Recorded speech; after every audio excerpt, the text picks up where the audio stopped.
Welcome back, everyone, to another deep dive into AI. We are going to be looking at a news roundup from October 23rd, 2024, and trying to get a sense of what is going on out there. There's so much happening. It can feel like you are trying to drink from a fire hose sometimes. Yeah. Everyday breakthroughs, controversies, everything from the way we make art to national security is being impacted by AI.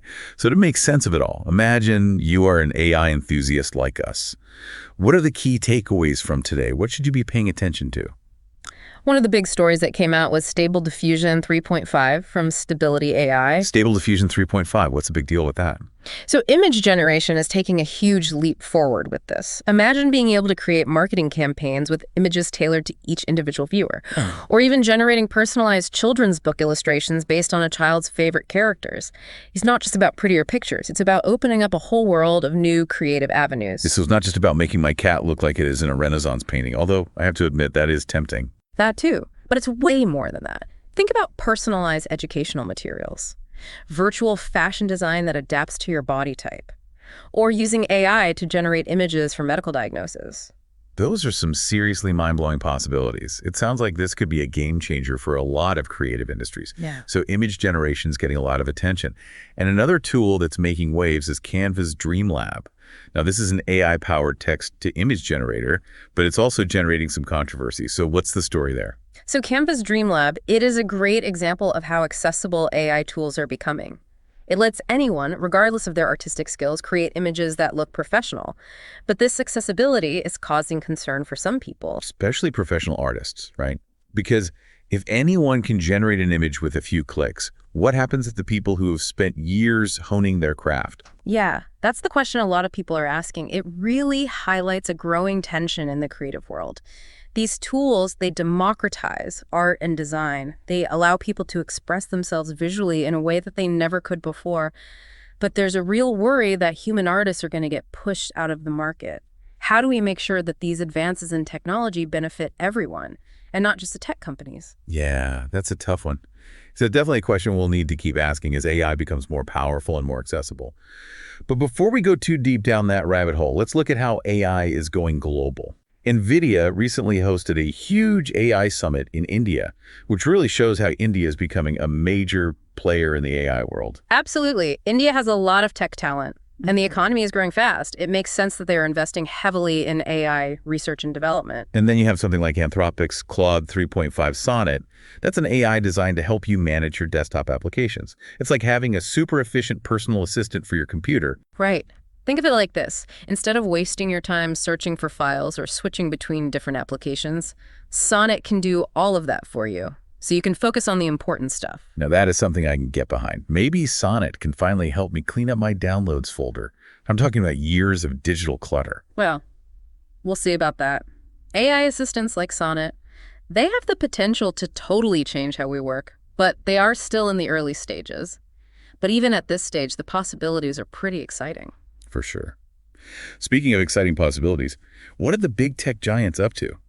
Well, Apple is hinting at new AI features in its developer beta, which makes me think that we might be seeing a much smarter Siri very soon. It does seem like Apple is trying to make AI more personal and intuitive for users. A smarter Siri. That could change how we interact with our devices in a big way. Yeah?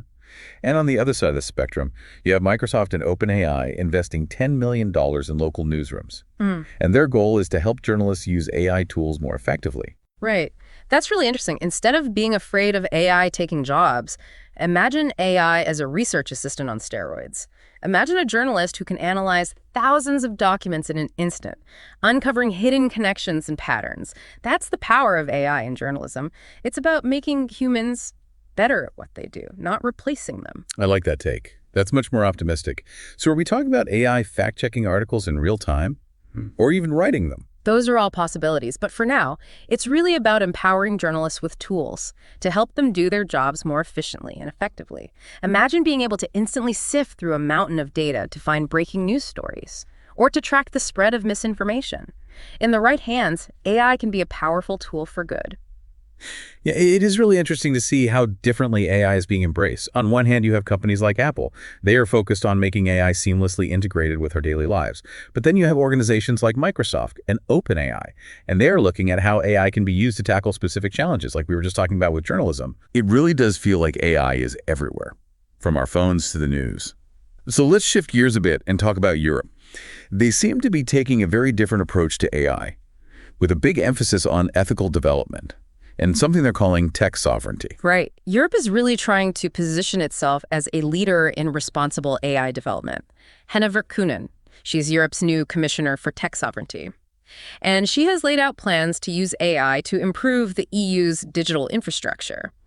But she's also made it clear that they are going to prioritize ethical considerations. Tech sovereignty, what does that even mean? Basically, it means that Europe wants to be in control of its own technological future. They don't want to rely on technology that's developed in other places, especially countries that might have different values. So they are putting a lot of resources into homegrown AI, stuff that lines up with their own ethical and social goals. So it's about creating an AI ecosystem that reflects European values. That's a pretty big goal, especially when you think about how fast technology moves. It seems like it's always outpacing regulations. It is definitely a challenge.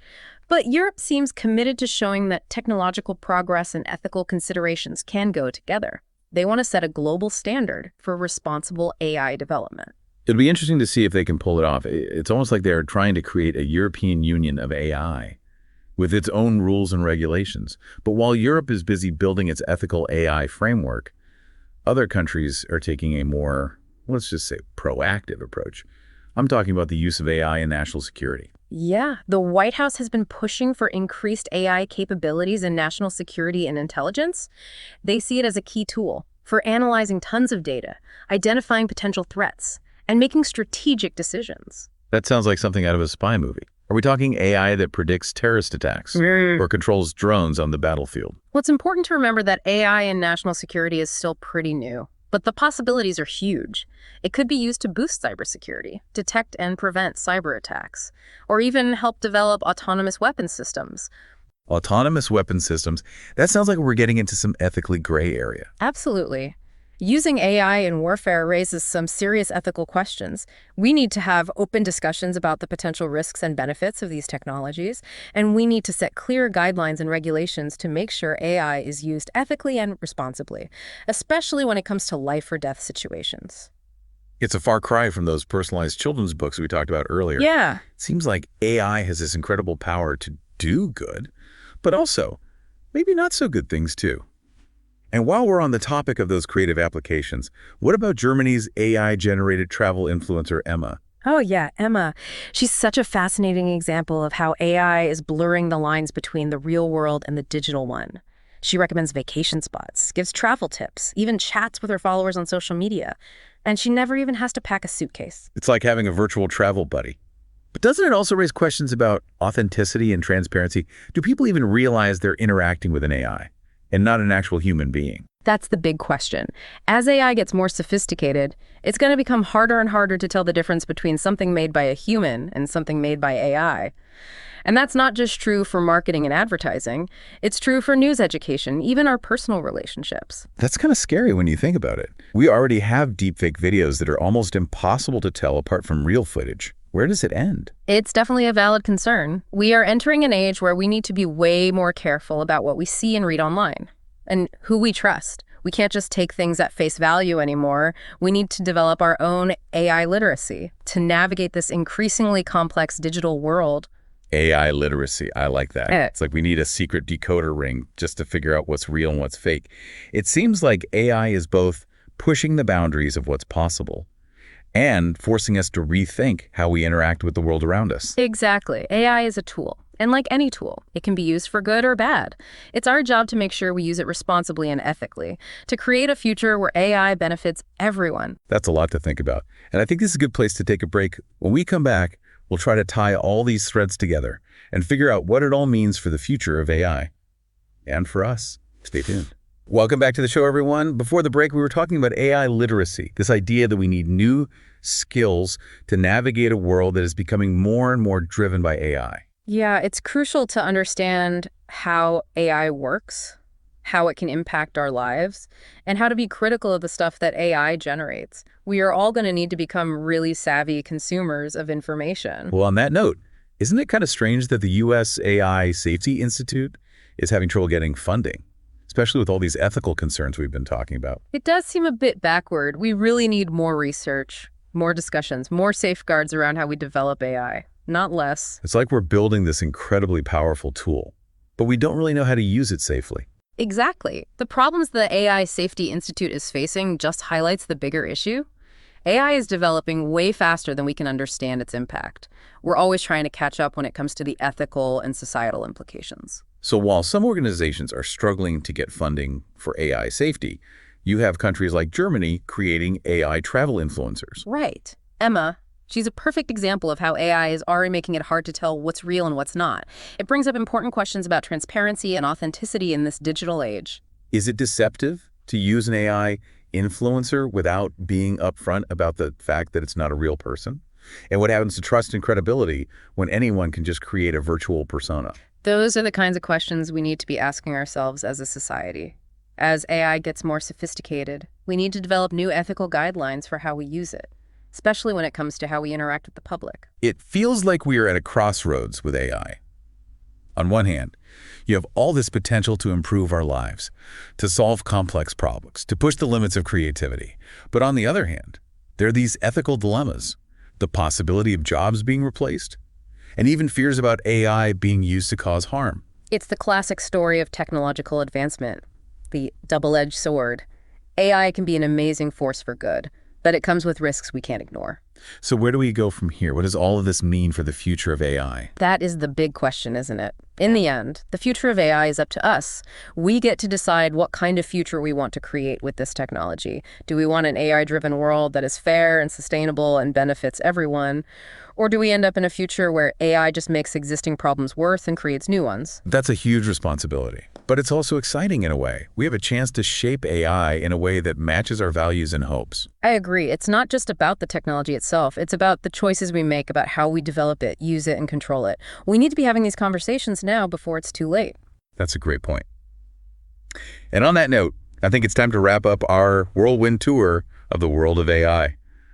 Hopefully this deep dive has sparked your curiosity and given you some things to think about. Remember, AI is always changing. What we thought was science fiction just a few years ago is becoming our reality. So stay curious, stay informed, and most importantly, stay engaged in the conversation about AI. Because ultimately, the future of AI is the future of humanity. Thanks for joining us in this deep dive. Until next time.